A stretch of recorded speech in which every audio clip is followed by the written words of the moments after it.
조합제 TV 시청자 여러분 안녕하십니까. 2022년 1월 30일 새벽 1시입니다. MBC가 요사이 교대로 김건희 씨 그리고 윤석열 후보를 띄우고 있습니다. 물론 그렇게 의도한 건 아닌데 결과적으로 그렇게 작용을 하고 있습니다. 지난 16일 방송에서는 김건희 씨 녹음 내용을 틀었다가 그게 아마 MBC가 노렸던 것과도 영 반대되는 역풍이 불어가지고 윤석열 지지율 향상에 상당히 기여를 했습니다. 그런데 어제 이틀 전이구먼요. 이틀 전에 발표한 여론조사도 다른 여러 조사기관 중에서 이 MBC의 조사가 윤석열 후보에게 가장 유리한 결과였습니다. 그렇다고 MBC의 이 여론조사가 잘못되었다는 게 아닙니다. 제가 소개하려고 하는 이유는 이 가장 유리한 결과인데 상당히 신뢰성이 가니까 제가 소개를 해드리려고 합니다. 여러 여론조사 중에서 한국갤럽이 윤석열 후보에게 가장 짭니다. 지난 금요일 날 발표된 한국갤럽 주간조사에 의하면 윤석열, 이재명 동률로 나왔습니다. 35%포인트. 35%입니다. 각 35%. 다만 윤석열 후보는 한 주 사이에 2%가 올랐고 이재명 후보는 1%가 올라서 동률이 되었습니다.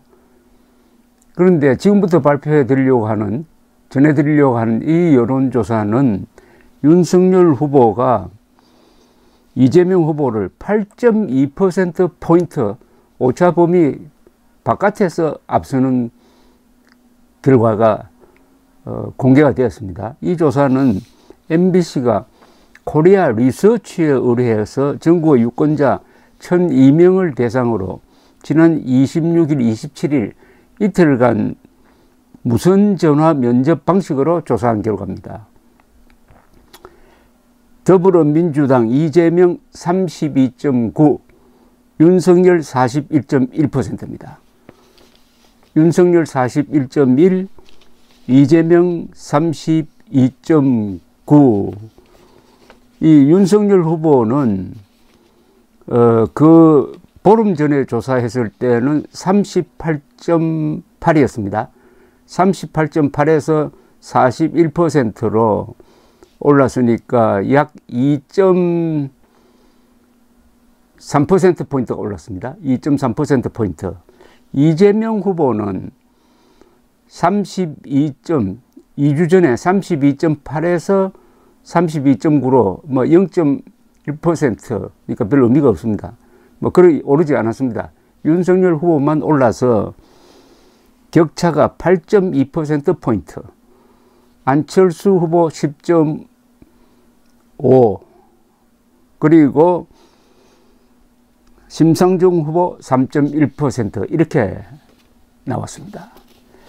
이 코리아 리서치 조사는 쭉 흐름을 보여주는데 윤석열 후보가 가장 많이 나왔을 때는 작년 11월 6일에서 7일 사이였습니다. 즉 대통령 후보로 확정된 컨벤션 효과가 막 오르고 있을 때, 그때가 39.5인데 그때보다 조금 더 올랐으니까 이 조사에서는 역대 지금 최고치까지 올랐습니다. 그리고 이재명 후보는 12월 말에 38.5%까지 올랐습니다.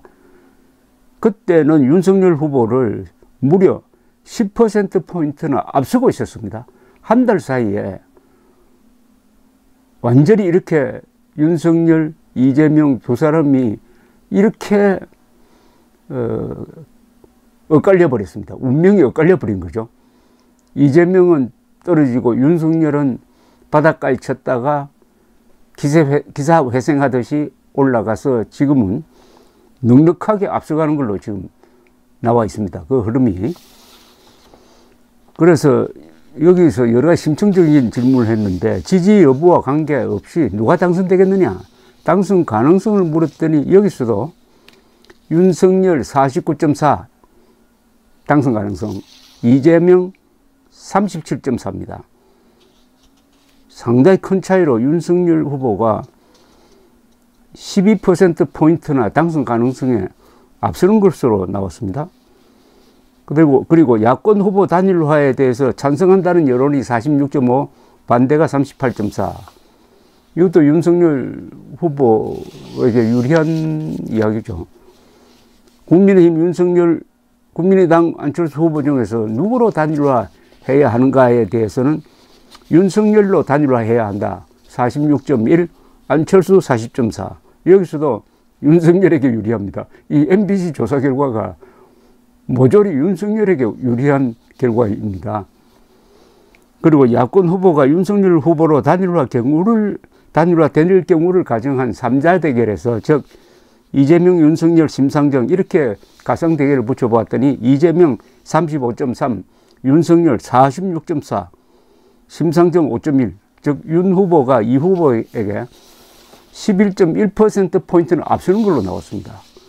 그리고 안철수 후보로 단일화될 경우에는 이재명 33.7, 안철수 41, 심상정 4.6%로 집계돼 가지고 안철수 후보가 이재명 후보를 7.3%포인트 앞서는 걸로 나왔는데, 여기서도 윤 후보가 안 후보보다 이재명 후보에게 경쟁력이 더 세다, 이런 통계입니다. 그리고 이번 대선에서 정권 재창출을 위하여 여권 후보가 당선돼야 한다는 응답은 34.7%. 아니다, 정권 교체를 위해서 야권 후보가 당선돼야 한다는 응답은 55.6%. 그 차이는 무려 약 21%포인트나 됩니다. 압도적으로 정권 교체론이 강하다 이겁니다. 이 수치는 어떤 조사에서도 변함이 없어요. 정권 교체론이 6, 정권 유지론이 4, 6대4 구도입니다. 6대4 구도가 계속 이어지고 있으므로 윤석열, 안철수 단일화하면은 큰 차이로 이긴다 하는 이 구도는 갤럽 조사에서도, 이 조사에서도 다 공통적인데, 이 조사, 코리아 리서치 인터내셔널이 한 조사는 1,002명을 대상으로 18세 이상 남녀입니다. 조사를 했고, 무선 휴대전화를 가진 사람을 상대로 전화를 걸어서 전화 면접을 한 결과입니다. 플러스 마이너스 3.1%포인트의 오차 범위를 갖고 있습니다. 참 이상합니다. MBC가 그동안에 MBC 하면은 문재인 정권의 앞잡이가 되어가지고 그렇게 윤석열 아니면은 야당을 괴롭히고 하더니 결코 그렇게 의도한 건 아닌데 결과적으로 김건희 씨를 결정적으로 띄워주고, 그리하여 윤석열이 위기에서 벗어나도록 만들고, 그리고 이 여론조사도 윤석열 후보에게 가장 유리한 결과를 공개를 하고 있습니다. 세상이 이렇게 크게 바뀔 때는, 지금 세상이 지금 크게 바뀌고 있습니다. 3월 9일 정권교체를 향해서 가는 그 큰 흐름이 바뀔 때는 과거와 다른 행동을 하는 사람들이 많아지는 거죠. 선관위, 요새 검사들이 심상치 않습니다. 그런 흐름 속에서 MBC의 이상한 그러나 정상적인 행동이 지금 나오고 있는 거 아니냐 하는 생각이 듭니다. 조국이 윤석열을 대통령으로, MBC가 김건희를 영부인으로 만들 것이라는 댓글이 생각났습니다. 감사합니다.